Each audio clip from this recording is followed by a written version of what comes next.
What's up, you guys? I'm Elle. And I am Tim. It's Halloween. It's a weird night. The end of spooky season is upon us. It's the end of spooky season. It's Halloween. This isn't going to come out until probably Thanksgiving, but who cares? Timeline preferences. I know some of you guys already have Mariah Carey's All I Want for Christmas Is You queued up. I want to say fuck you for that because you need to wait till Thanksgiving to get through that. And then you can start your Christmas music in December. Wow. Hot take. Wow. Hot take. Also, that's a terrible Christmas song. Hotter take. Oh, that's a hotter take. Fuck, Tim. Hotter take. Okay. We'll actually need to discuss that. Raising the bar. Absolutely. Elle, what show are we on?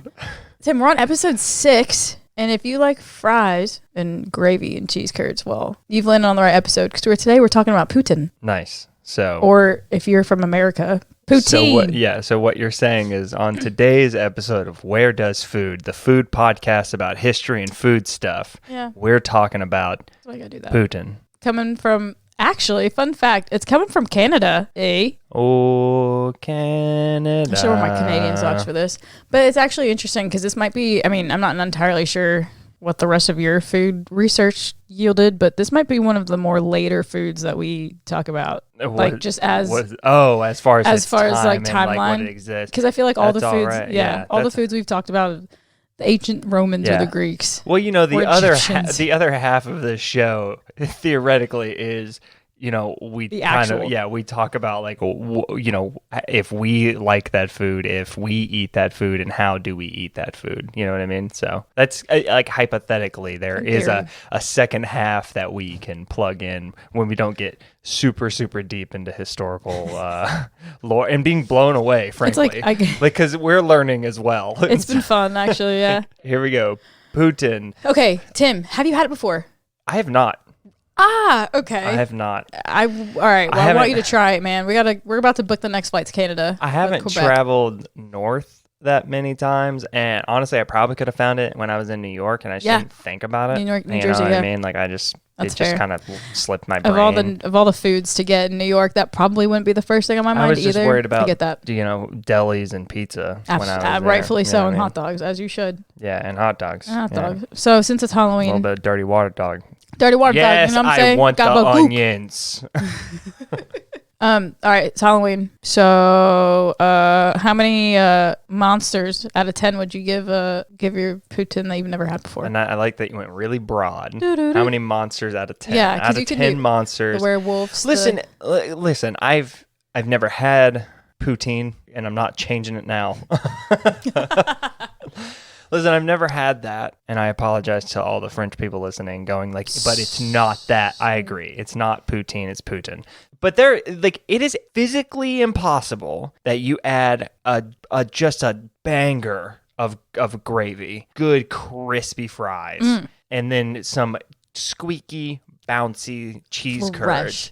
There's no way that those three things going into a basket together. You can't go wrong with it. There's no way that isn't like a 9 out of 10 monsters. Like there's no way. There's no way it's not. Listen, I've never had it. I'm living high on Putin. I think it's going to be sick. He doesn't cut that out of context.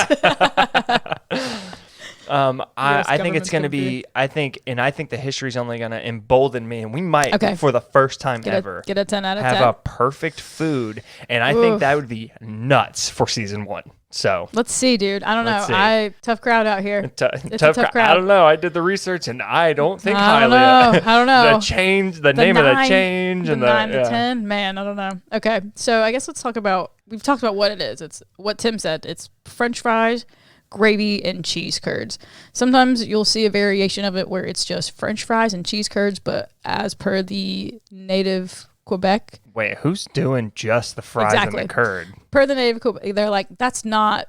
Who's taking out? Which we will talk about later. Who's taking out the Flavortown? The gravy part? Yeah, who's taking out the mayor of Flavortown in Flavortown? No, that's a good point. Who's walking up to like City Hall and it's just like, bang, hey, listen.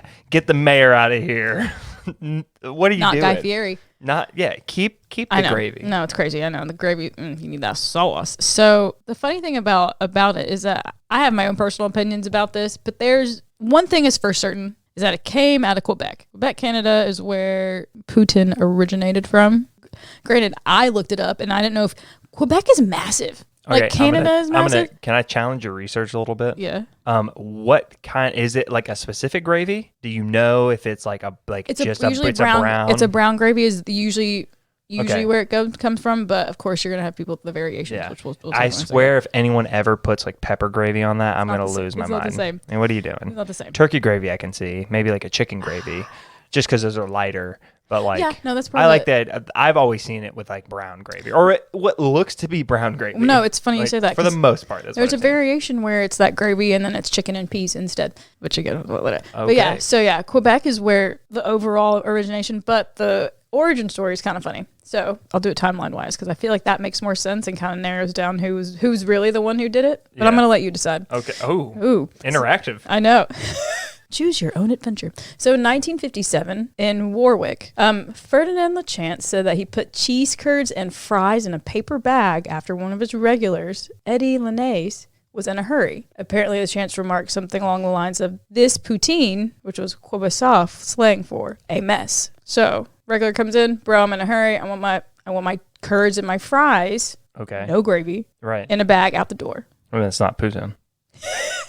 I've Then- already established that. Okay, so in 1958 in Drummondville, Jean-Paul Roy claimed that he invented poutine at one of his drive-in restaurants. So initially he was serving fries with a special sauce called, it was a dish called patate sauce. Okay. Yeah, right? It's French for fries with sauce. Yeah, exactly. But then he noticed that customers were adding cheese curds to their fries.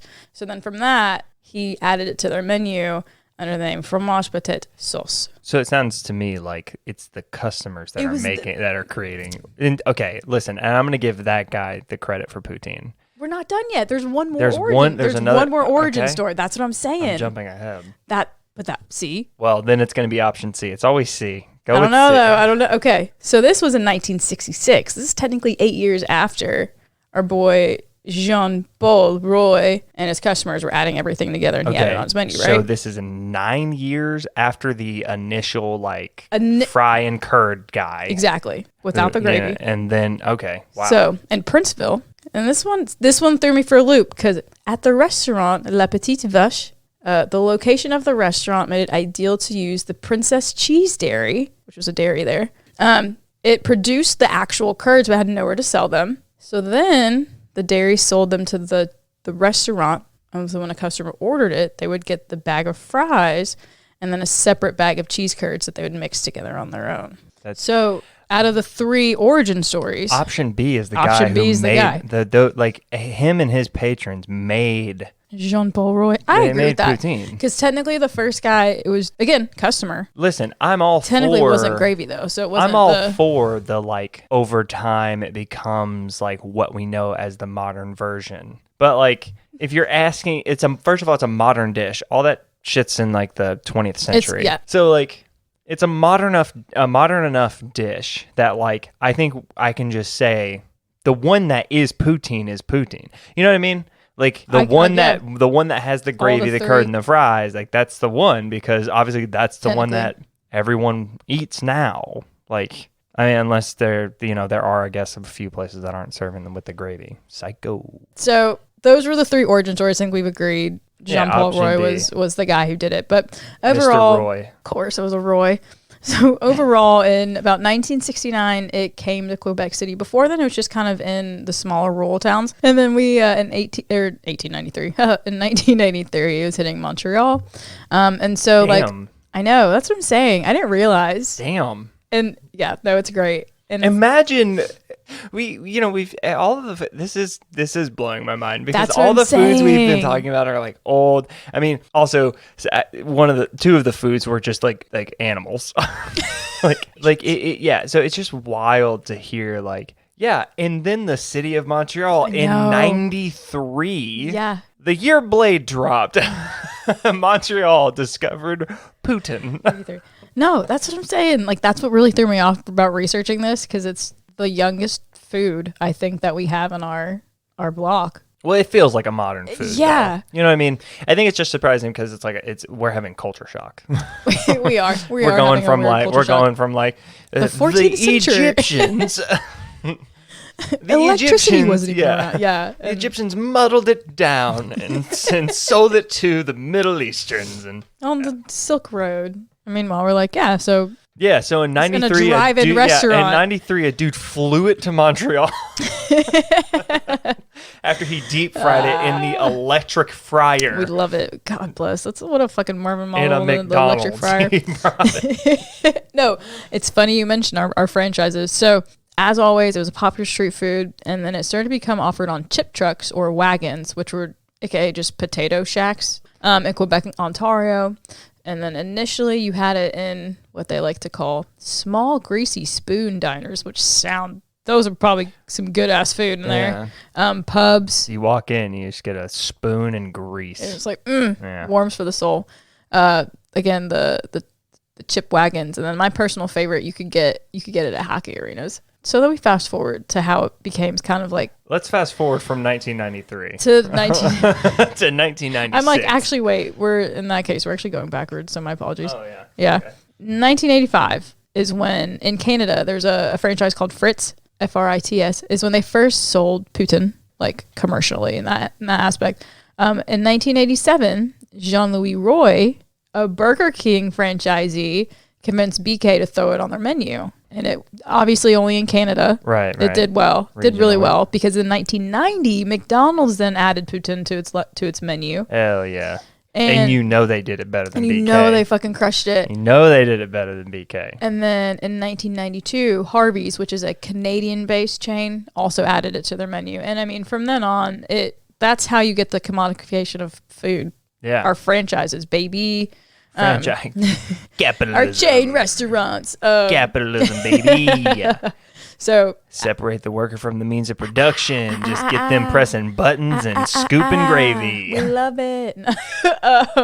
Sorry, my Marxism came out again. Turning Point's going to take that talking point. So as it got more popular, you started to see different type of iterations of it. So you had Italian poutine, which was made with spaghetti instead of the gravy. Wait a minute. Yeah, that's... What? Then you had a veggie version, which was just you made it with mushroom sauce and veggies instead of a meat gravy. Yeah. Irish was with lard. Mushroom gravy? Yeah, would that be good? My God, that sounds amazing. And then a part of that was that they had a variation that had peas and chicken, or like peas and smoked meat.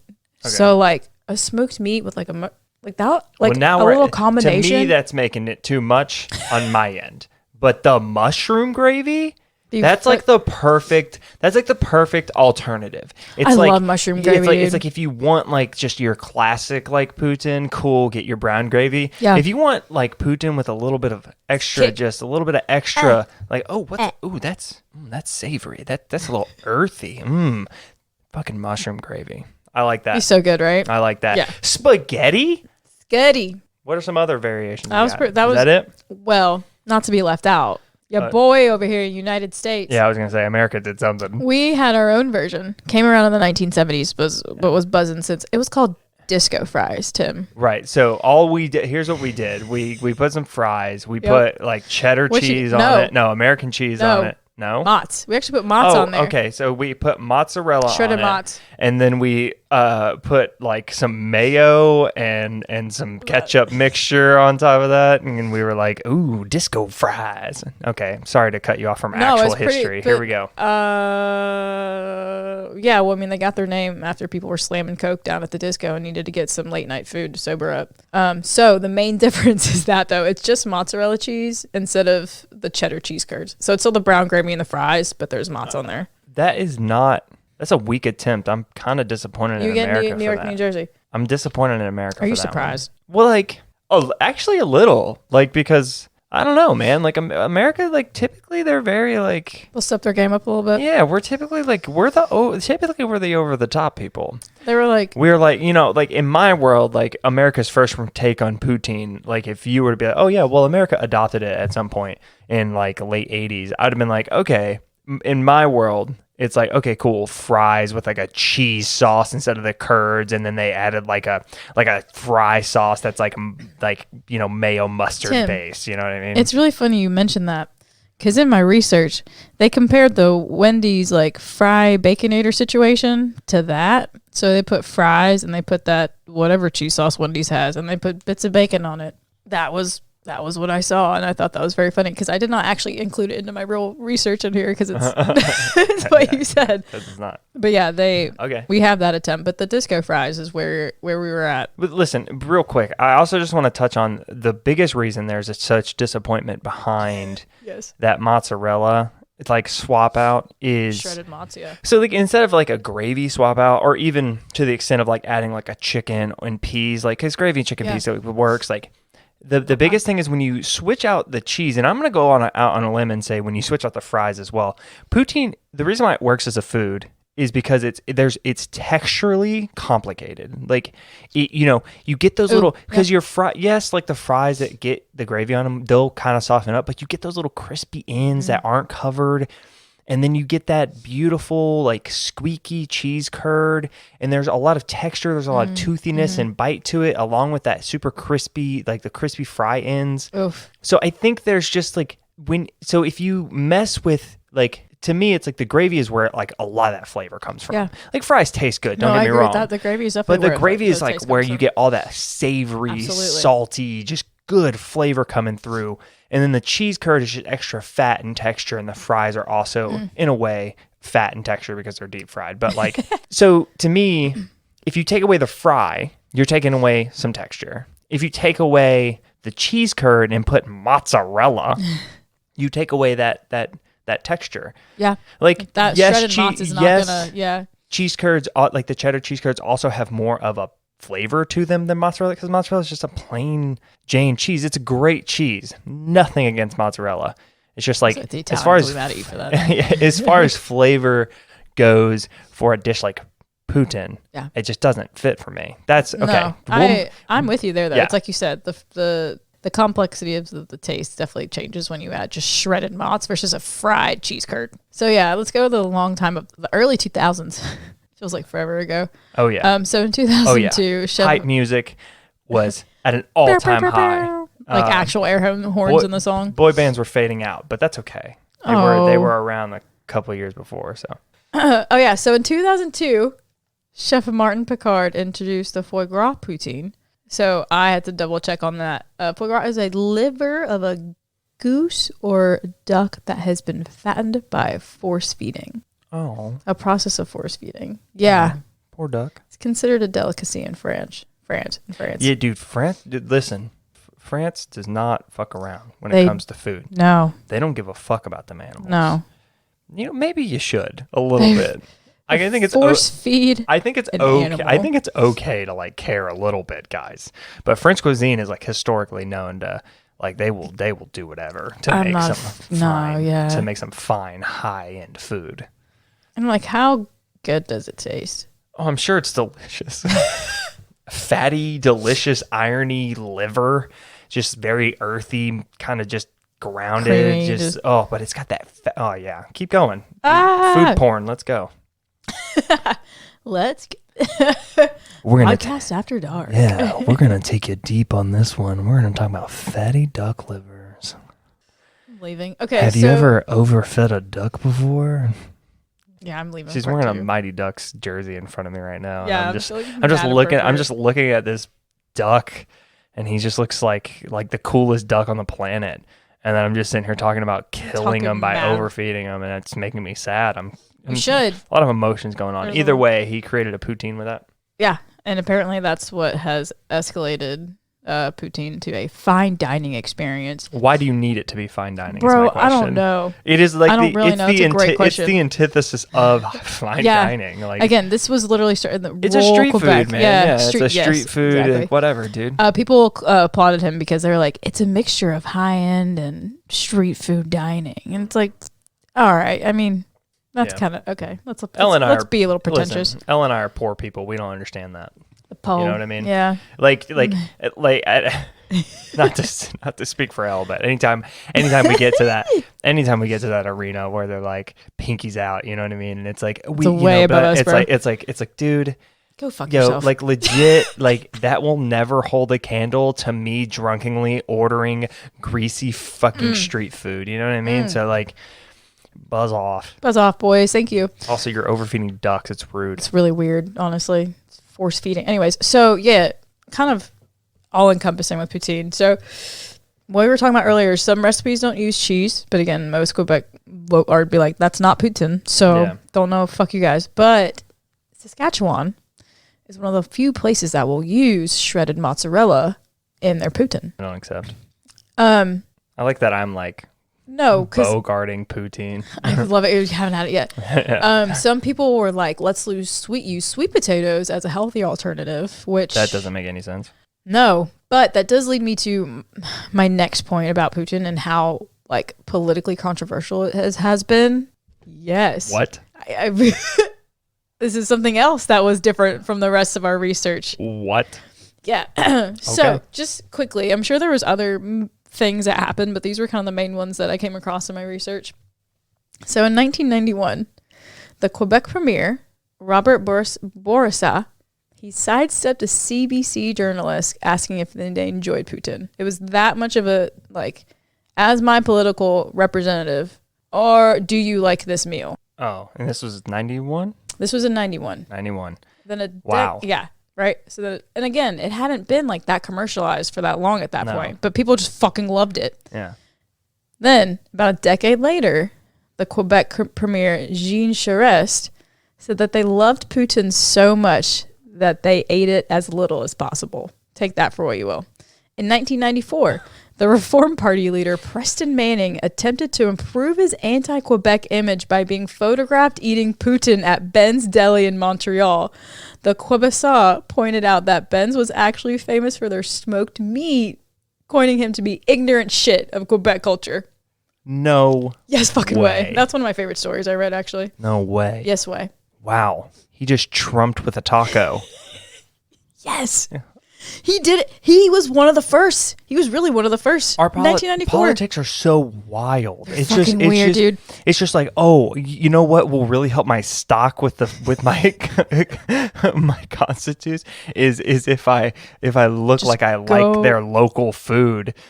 How hard is it to just actually care? Like be a normal person. I don't know. Just be normal. And can I say though? Just be a normal person. Reading all of these things made me feel better because it's like I would accurately describe our U.S. political system as a shit show. So just reading that Canada, quote unquote Western democracies are just as much of a shit show as ours in some senses. Yeah. Bro, just look up what Brexit's all about. And we love Brexit. It'll break your brain. What up, Boris? It will literally bend you over. You're just like, oh my God. Why did we do this? It's insane. Sorry, I'm not invested. Sorry, you guys. Have fun with that. So have fun with your slanted polling. So in 2000, there was for the CBC, there's a sketch-based show called This Hour Has 22 Minutes. Rick Mercer is like the host. He had asked then Governor George W. Bush what he thought about his endorsement for Prime Minister. First of all, yes. if we started this episode and you'd have said, our buddy W makes an appearance, I would have fucking bumped it up to a 10 before we started. George W. He asked if he enjoyed the endorsement from the Prime Minister Jean Poutine. W was like, yeah. And then, of course, later on, it became a joke. Yeah. I was like, oh, I never got to meet her. But at the time, it was like this fucking idiot, which we saw what happened with that. Yeah. Anywho. The alleged war criminal. So in 2000... He's got a lot of those moments. Also within his presidency in 2003. Okay. Actually, this is probably my favorite one. I lied. So between our boy Ben, or the guy getting his picture taken in front of Ben's, in 2003... Putin became, not Vladimir, which is appropriate for what I'm about to say, Putin became the subject of a public health debate. A group of moms from Toronto who dubbed themselves as the Putin Police petitioned for the school to remove them from lunch and to introduce healthier options. That same year, the youth wing of a Quebec Liberal Party moved to have Poutine banned from Quebec schools and cafeterias. The premier at the time told journalists there are limits to righteousness.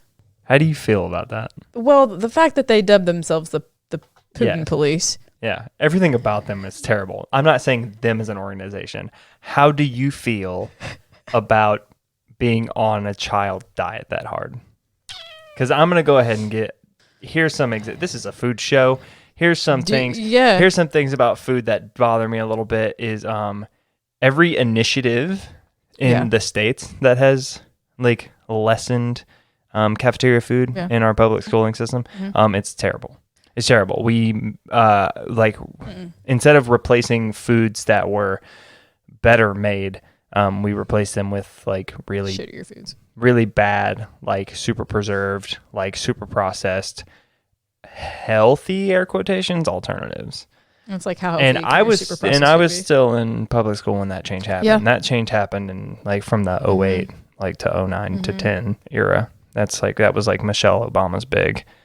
That was her big thing. Yeah. And like former personal trainer here, I understand that no, Poutine is not a healthy meal. But there are 1,000 different ways in my brain that you can handle that. And it's not just like getting rid of Agreed.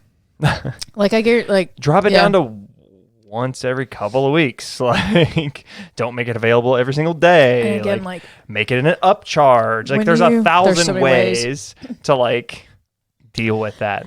Yeah, and when you consider that in some cases school is the only place that kids get meals. Yes. Fuck it. Yeah. Let them eat whatever you know what? So scratch the upcharge. I mean, literally just give kids food. They deserve to eat. Yeah. They're children. They didn't ask for this. They didn't ask for the mom squad to come around and fucking incredible. Yeah. The Putin police. Putin police. Okay. Who would have thought? So on a lighter note, that's so wild. I know. So more recently, like the first time that Putin was actually served, quote unquote, really served the United States was at a state dinner when the Obamas hosted Prime Minister Trudeau and his wife, and they came down, and that was the main dish. So right, and they probably all fucked that night as well. Have you seen the man? I mean, come on. Michelle's arms, you know. It was just Trudeau and Michelle's arms. That was it. That was it. So causing a ruckus that night. That's the political side of Putin. Who would have ever thought? I love all of that. That's fantastic. Again, one of the I didn't see that for anything else that we researched, so I was like, this is incredible. But overall, the idea of Putin has just kind of taken over. So Jones Soda Company. It was originally a Canadian company, which I had no idea, but they're now they're now based out of the U.S. because U.S. people love soda. What up? They created a Putin flavored limited edition. I bet drink it's disgusting. In 2013. Apparently, nothing against them. It's probably just gross. I mean, I don't think they do it again. They did it again ever after that. In 2014, they had a bacon poutine Lay's flavor. Well, okay. It didn't win. No, because the bacon throws it. But yeah, go on. I know. You know what that was? That was Lay's messing with flavors and then realizing that the only thing they have for like sort of savoriness tastes like bacon a little bit. And they're like, we'll just call it bacon poutine. All right, there we go. They had Japo's ice cream of New Zealand. They served a Putin ice cream of oolong matcha tea. So it was ice cream and then a caramel sauce over hand cut fries, which that's what's up. I would try that. That definitely sounds interesting. I'd eat that. This threw me off, but it makes sense. In 2018, a promotional campaign for the film Crazy Rich Asians, which I don't know if you ever saw that movie. No, I did not. It's such a great love story. Just watch it. It's a nice feel-good movie. 10 out of 10 film. You might cry. For the promotional campaign, they made the world's richest Putin, which was created with the Wagyu steak, lobster, truffles, shiitake and chanterelle mushrooms, edible orchids, gold flakes. Tim, how much do you think that came in? $2,300. I was gonna say it's cheaper than you think it is, but it's more expensive than it should be. It's $450.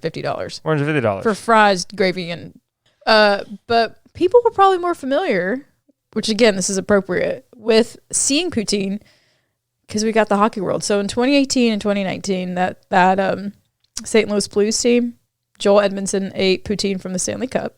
And it was great because he ate it in his hometown of Manitoba. Legend. Yeah, fucking legend in front of the hometown in Canada, just going ham on the Putin. And then...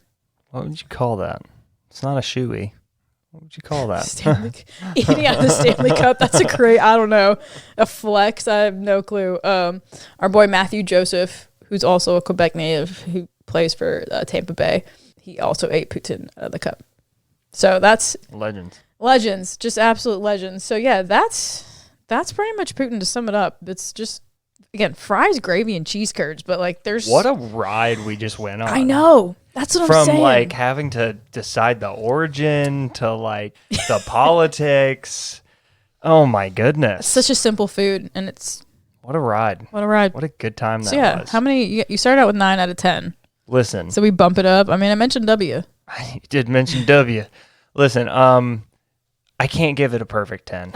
If I had consumed it before, then I'd give it like a perfect 10. Okay. But no, I think it added some complexity to what I know about Putin, which is great.